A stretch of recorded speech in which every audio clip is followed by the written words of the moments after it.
Ողջույն, եթերում հարցազրույցն է, զրուցակիցս ազգային ժողովի քաղաքացիական պայմանագիր խմբակցության պատգամավոր Ալխաս Ղազարյանն է։ Բարև ձեզ։ Բարև ձեզ։ Շնորհակալ եմ հրավերն ընդունելու համար։ Շնորհակալ եմ հրավերի համար։ Տիկին Ղազարյան,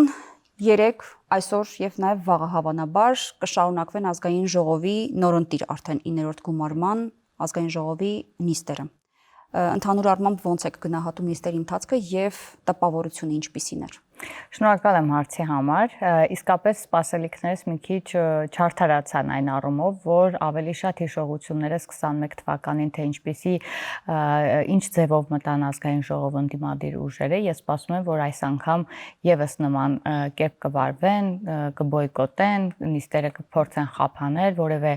բովանդակային զրույցի մեջ չեն մտնի եւ նույնիսկ սկզբում էլ մեր ազգային ժողովի նախագահի տեխնացու Ռուբեն Ռուբենյանը իր խոսքում ասաց, որ եկեք մնանք բարեկրթության սահմաններում եւ փորձենք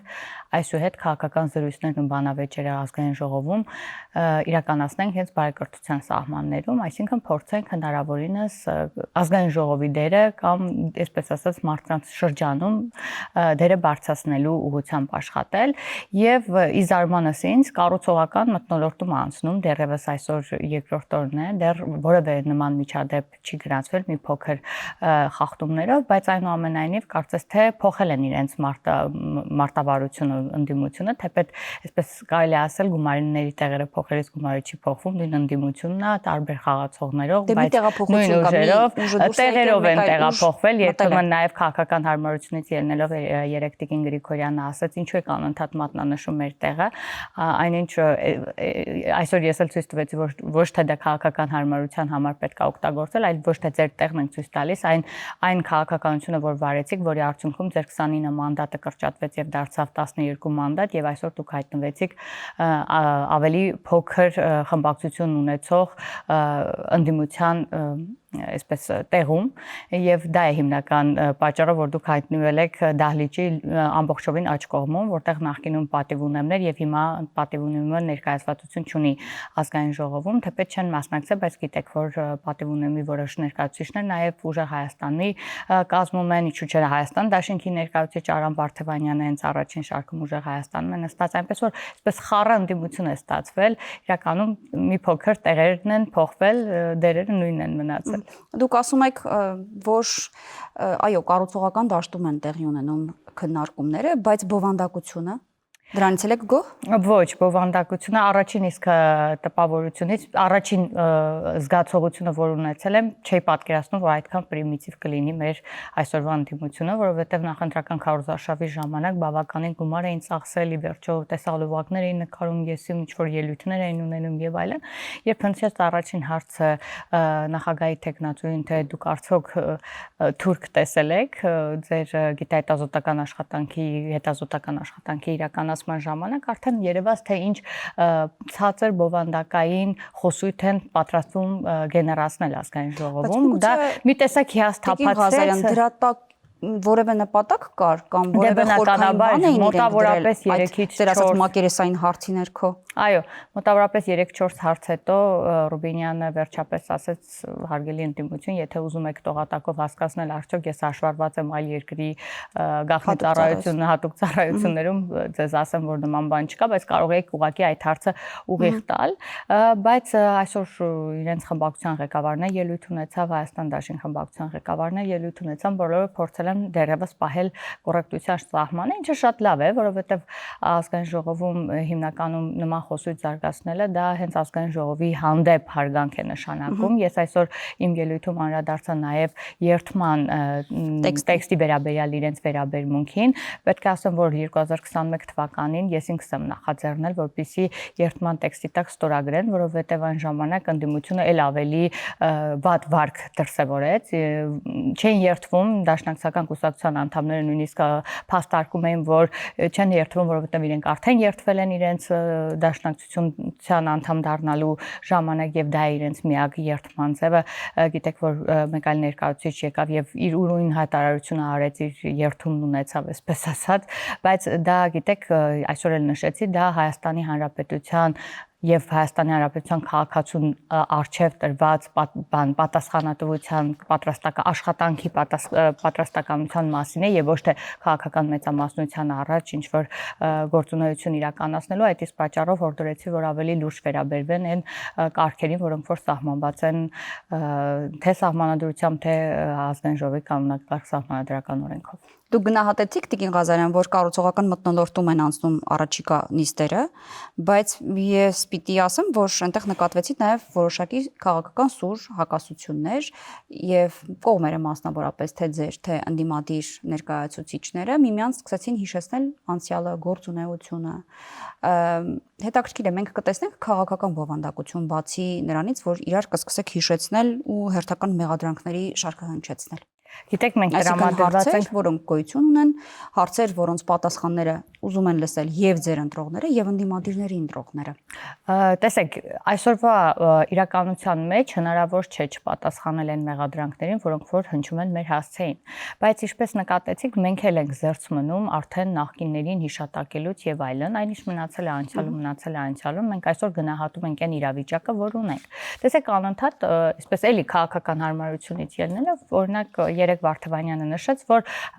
օրինակ ԿՊ-ն 50% չի ստացել քվեներ եւ չի կարող հպարտանալ, որ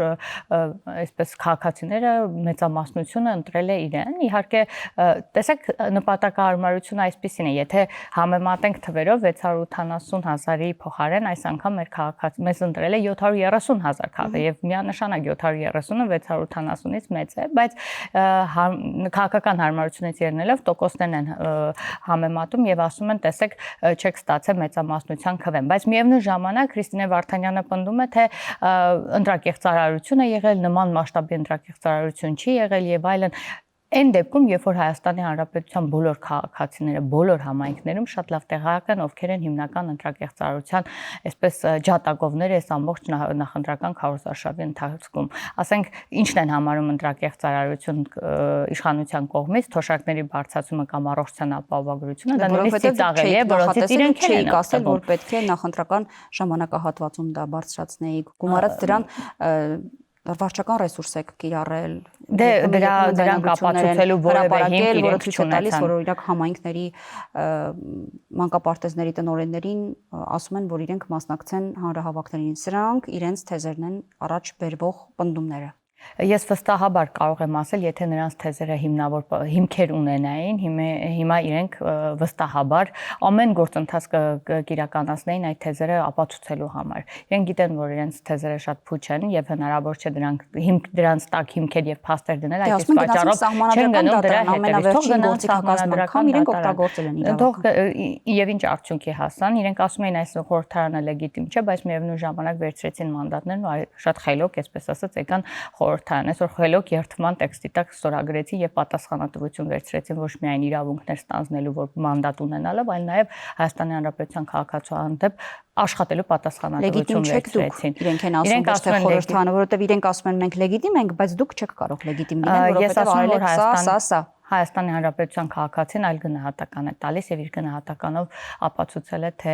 որ ուժին է ավելի շատ վստահում եւ որ ուժին է տեսնում խորհրդարանում եւ այսօր ներկայացված ենք այն համամասնությամբ, որ ներկայացված ենք եւ ես ասել եմ նման ճանապարհով, տեսեք, երեք էլ առաջարկեցինք, սկսենք զրոյական կետից մեր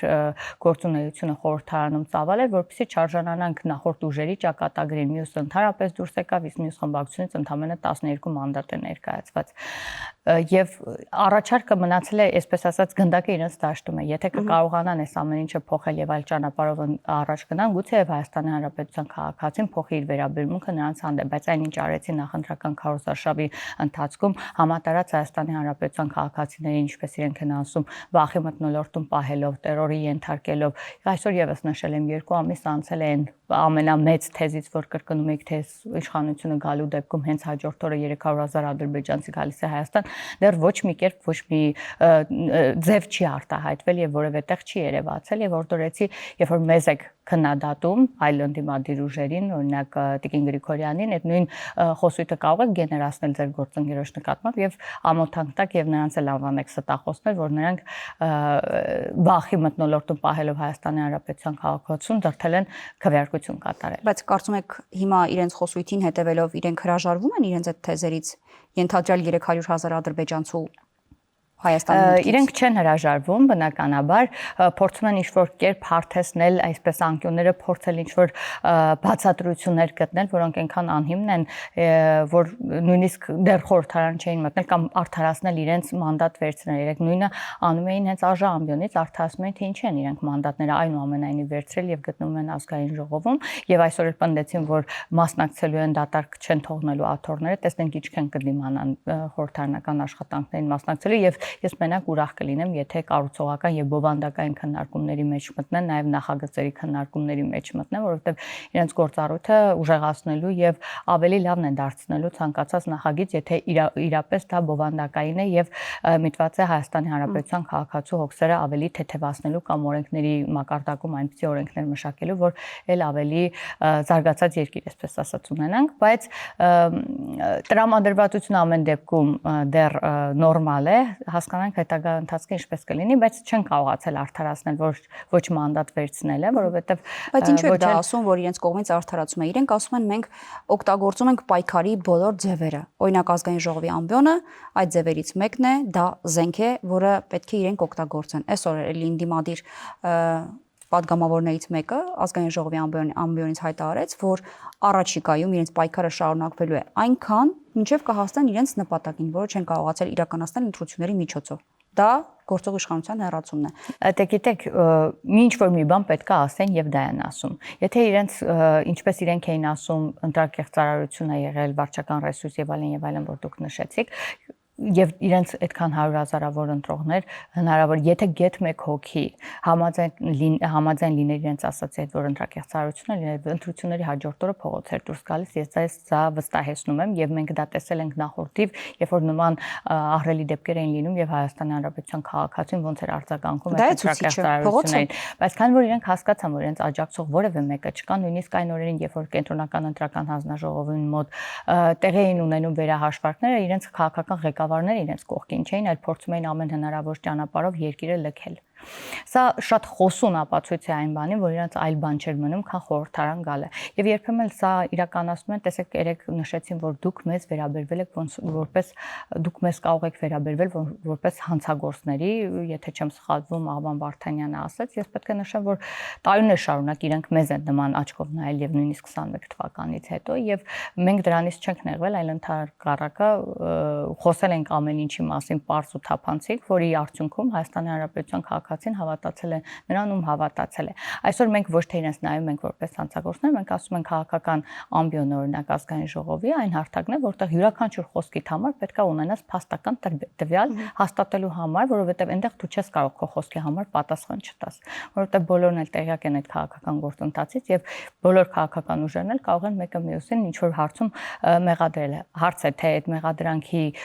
փաստական հիմքերը առկա են, թե ոչ։ Տեսեք, օրինակ 300,000 ակնհայտ է, չէ՞, որ դա շատ սուտ պնդում էր, որը որ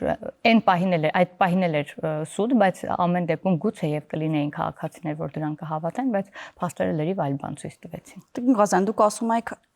եթե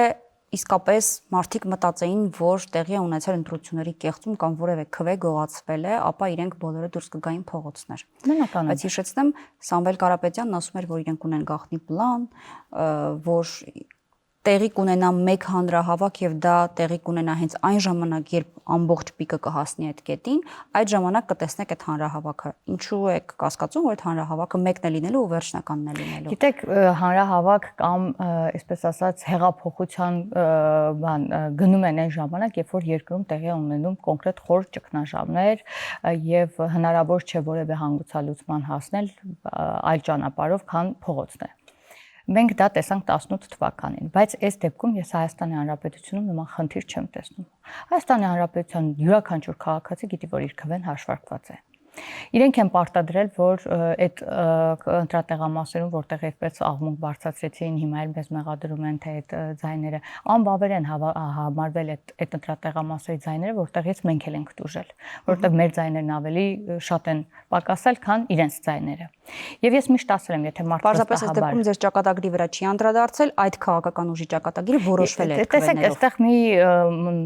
բան էլ կա, մանրուք էլ կա։ Այդ քաղաքական ուժը հանդես եկավ որպես կուսակցություն։ Այստեղ սկզբից արդեն ինքը փորձեց ինչ-որ մանիպուլատիվ քայլ անել, որովհետև այդ քաղաքական ուժի ներկայացուցիչները, որոնք ցուցակում կային, նաև այլ կուսակցության անդամներ, բայց քանի որ օրենս դրական սահմանափակում չկար, որոնց համար ավելի մեծ տոկոս էր պետք ընտրություններում հաղթելու համար։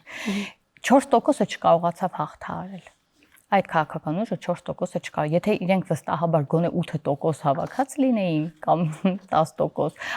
այդ 2-3 տեղամասերի ձայները իրենց ճակատագրի վրա հաստատ չէին ազդի։ Այնպես որ խոսել, որ այդ ուժը տենց մեծ ձայներ ուներ ու հանկարծ այսպես ճակատագրական խնդիր առաջացավ, թող աշխատեն հետագայում շատ ձայներ ունենան, այսպիսի խնդիրների դեպքում էլ չկորցնեն իրենց մանդատները։ Անդիմության օրակարգը ըստ ձեզ փոխվել է, թե մնացել է նույնությամբ։ Հայաստան դաշինքից օրինակ խոսում էին այն մասին, որ իրենց հիմնական առաքելությունն է գերիների հարցի բարձրացումը, իրենց ձևակերպմամբ քաղբանտարկյալների ազատ արձակումը, գումարած դրան մեր երկրում խաղաղություն եւ անվտանգություն բերելն ու ապահովելը եւ մի կարեւոր բան էլ իրենք ունեն իրենց օրակարգում, դա իրենց կարծիքով այն տարածքների հնարավոր հանձնման դեմն առնելն է, որը դուք պատրաստվում եք, իմիջիայլոց Տիգրան Աշենի օրինակը բավականին շատ հնչեց։ Այս մասով ինչ է փոխվել իրենց օրակարգում։ Ոչինչ։ Առհասարակ ոչինչ։ Սա այն արդարացումներն են, որոնց հիմքով մանդատով եկել են խորհրդարան։ 5 տարի առաջ էլ նույն խոսույթով են եկել, որ պետք է իշխանափոխություն լինի, որ այս պետք է անեն, այն պետք է անեն գերիները, քաղբանտարկյալները, եթե հիշում եք առաջին օրը նույնիսկ այդպիսի վերնաշապիկներով էին 21 թվականին ներկայացել ազգային ժողովում։ Իդեպ այսպես նոստալգիկ ասում էին Արթուր Սարգսյանը այսօր խորհրդարանում նստած չէ։ Եթե հիշողությունս ինձ չի դավաճանում, Արթուր Սարգսյանը 21 թվականին էլ խորհրդարանում նստած չէր ու ինչ որ այլ առիթով էլի կալանավայրում էր, չեմ հիշում հիմա կոնկրետ դեպքը ինչին էր վերաբերվում, այս անգամ լրիվ այլ պատճառով է գտնվում անազատության մեջ, բայց այնուամենայնիվ հիմա մենք մեղք չունենք, որ մարդիկ կան իրենց կազմում, որ նման խնդիրներ ունեն։ Հայ մեկ այլ հարցել եմ բարձրացնում կապված Արեգնազ Մանուկյանի հետ, թե դուք ինչպես եք տանում, որ Արեգնազ Մանուկյանը չի կարող տեսնել իր 15-ամյա աղջկա հետ կամ ծնողների հետ։ Հիմա նախաքննության այդ շրջանում ես չգիտեմ օրինակ կամ մեզանից ինչ են պահանջում, որ մենք պետք է այդ ամեն ինչը անենք, որովհետև ինչքանով որ մենք էլ ենք պատգամավոր, իրանք էլ են պատգամավոր, մենք չենք այդ մարդկանց, ովքեր ձեր դեմ որևէ բան են խոսում։ Մենք ընդհանրապես քաղաքական հետապնդման հետ գործ չունենք ու մենք քաղբանտարկյալներ ընդհանրապես Հայաստանի Հանրապետությունում չունենք, դա միայն մենք չենք ասում, բոլորն են ասում։ Մենք մեղք չունենք, որ մարդիկ գործում են հանցանքներ, այսպես ասած, իհարկե հաշվի առնելով բոլորի անմեղության կանխավարկածը, հայտնվում են այդ իրավիճակում։ Քրիստինե Վարդանյանն ասում է, ես ոչինչով չեմ կարող, այսպես ասել, որ իմ հետևից օրինակ չեն գա կամ ինչ-որ, բայց չեն եկել, չէ՞ միջև հիմա։ Ուրեմն չես արել այնպիսի արարք, որը կարժանանա իրավապահների ուշադրությանը։ Կամ Արեգնազ Մանուկյանը ինչով է լավ կալանավայրում գտնվող մյուս կանանցից, ինչա նրանք երեխաներ չունեն, թե պետք է անպայման Հայաստանում լինουν արտոնություն ունեցող մարդիկ։ Ոչ, սիրելիս, Հայաստանում չպետք է լինեն արտոնություն ունեցող մարդիկ, լինես պատգամավոր, ով ուզում է լինես։ Միևնույնն է օրենքի առաջ բոլորը պետք է հավասար լինեն եւ հաշիվ տան այն արարքի համար, որը կատարում են։ Եվ ինչու են հայտնվել իրավապահների ուշադրության կենտրոնում։ Գուցե դրան մենք ուշադրություն դարձնենք առաջինը։ Չէ, բովանդակությունը թողել, ասում ենք, գիտեք ինչ, երեխային չի տեսնում։ Ցավում եմ, որ իրոք կինը երեխային չի տեսնում, դա շատ ցավալի բան է, բայց վերցնել մի կնոջն առանձնացնել բոլոր կանանցից, դա էլ ճիշտ չէ։ Իրենք հարց են բարձրացնում, ինչու են, եթե քաղբանտարկյալներ չեն եւ իրենց քաղաքական գործունեության պատճառով չէ, որ հայտնվում են կալանավայրերում, ինչու են իրավապահների մանրադիտակի տակ անընդհատ հայտնվում ընդդիմադիր քաղաքական գործիչները։ Վերջին դեպքը, որի մասին ամենաշատը բարձրաձայնել են, Ծառուկյանի դեպքն է։ Ասում են, եթե նա քաղբանտարկյալ չէ եւ քաղաքական հետապնդման կամ քաղաքական վենդետայի չի ենթարկվում, ո՞նց է համընկնում վարչապետի նախընտրական ժամանակահատվածում արած հայտարարությունները հետո հետընտրական իրավիճակում արդեն Ծառուկյանի շուրջ ծավալված գործողությունների հետ։ Ու նմանատիպ շատ իրադրություններ են մեջբերում, փորձելով ցույց տալ, որ դուք քաղաքական հետապնդման եք ենթարկում ընդդիմության ներկայացուցիչներին իրենց խոսքի ու գործունեության համար։ Մենք ընդհանրապես որևէ մեկին ու որևէ մասնակցություն չունենք, թե իրավապահները ինչպիսի գործընթաց են իրականացնում որևէ մեկի նկատմամբ, դա լինի քաղաքական ներկայացուցիչ կամ լինի, չգիտեմ, օլիգարխ, չգիտեմ, հասարակական գործիչ, մեծ տնտեսվարող եւ այլն։ Մարդիկ արարքներ են թույլ տալիս, ելի եմ ասում, եթե չեմ սխալվում, մեծ չափով խարդախության, փողերի լվացման եւ այլ գործերով է անցնում Գագիկ Ծառուկյանը։ Եվ ցանկացած ժամանակաշրջանում իր արչեւ իր հանդեպ տեղի ունեցած process-ը միևնույն է փաթեթավորվել էր որպես որպես իրեն ներկայացնել քաղբանտարկյալ կամ քաղաքական հետապնդում իր հանդեպ իրականացված։ Լավ, որ ժամանակաշրջանը ընտրեն իրավապահները, որպեսզի այդ հարվածները չգա իշխանության վրա։ Չկա այդպիսի լավագույն ժամանակահատված։ Այդ ել եմ ասում, մարդը գնում է լրիվ այլ գործերով, ոչ թե քաղաքական գործունեություն ծավալելու, այլ փողերի լվացման, խարդախության կամ չգիտեմ, իրականում չեմ էլ տիրապետում մանրամասն գործի մանրամասն, որտեղ դա ինձ չի հետաքրքրում, դա իրավապահների գործն է։ Ես ուղղակի որպես Հայաստանի Հանրապետության քաղաքացի պետք է հետևեմ, թե այս կամ այն անձի նկատմամբ ինչպիսի գործողություններ են իրականացրել։ Չէ։ Նարեկ Կարապետյանի դեմ քրեական գործ կա բացված, տարբեր ընդդիմադիրների դեմ քրեական գործ կա բացված։ Բայց ինչ են բանը, այսպես ասած, սլակները ուղղում իշխանությանը։ Բա ում ուղղեն։ Եթե իշխանության ներկայացուցիչներն լինեն, ապա պատկերացրեք որևէ բան կանգ չի սահմանափակելու իրավապահներին գործել նույն խստությամբ, նույն կերպ, ոնց որ ցանկացած մեկի նկատմամբ։ Լավ, ինչ է սպասվում առաջիկա նիստերի ընթացքում։ Առաջիկա նիստերի ընթացքում, եթե ես խոսեի 2 օր առաջ, կասեի, ես կարծում եմ, որ պետքա լինի աղմուկ, պետքա լինի բոյկոտ, պետքա լինի եւ այլն, բայց մի այլ բան էլ եմ մտածում, քանի որ ուժեղ Հայաստանը որոշել է որոշ տեղերում իրենց տեխնացությունները ամեն դեպքում առաջադրել, փոխնախագահի, հանձնաժողովի նախագահների եւ իրենց պաշտոնները վերցնում են ի տարբերություն Հայաստան Դաշինքի, ես կարծում եմ այս հանգիստ կառուցողական մթնոլորտը պայմանավորված է զուտ այդ պահով, երբ որ կընտրվեն արդեն, կարծում եմ իրենց մարտավարությունը կփոխեն, այս պահին շատ այսպես կառուցողական հանգիստ մթնոլորտում ենք անցկացնում նիստերը, տեսնենք ինչ կլինի արդեն հանձնաժողովի նախագահների, փոխնախագահի ընտրություններից, երբ որ արդեն լրիվ մարտավարությունը կփոխվի, հիմա պաշտոնների համար են լռում։ Ես կարծում եմ հիմա պաշտոնների համար են ավելի հանգիստ այսպես մթնոլորտում անցկացնում, որպեսզի իրենց ընտրություններն էլ անցնեն այդպիսի հանգիստ մթնոլորտում, ու վերջո պետք է իրենք ընտրվեն եւ այդ ձայները մեր ձայներից որոշման իրենց պետք է նաև ընտրվելու համար։ Ես կարծում եմ զուտ տրամադրվածություն այս առումով այս մթնոլորտը հիմնականում դրանով է պայմանավորված։ Իսկ մոտավոր պատկերացում ունեք, ինչ հանձնաժողովների նախապատվություն ունեն ընդդիմադիրները, որ հանձնաժողովները կցանկանան կամ խոսակցություններ գուցե։ Ես ինքս քանի որ այսպես մասնակցություն չունեմ այդ քննարկումներին, չեմ կարող նույնիսկ ենթադրել, բայց կարծում եմ բավականին են կարևոր մեծ հանձնաժողովները, որոնցով ավելի շատ նախագծեր են անցնում, հիմնականում հակված կլինեն բնականաբար այդ հանձնաժողովները վերցնել, տեսնենք հենց ընթացքում ինչ կլինի։ Շնորհակալ եմ զրույցը։ Ձեզ էլ եմ շնորհակալ։ Զրուցակիցս Ազգային ժողովի քաղաքացիական պայմանագիր խմբակցության պատգամավոր Ալխազ Ղազարյանն էր, կհանդիպենք։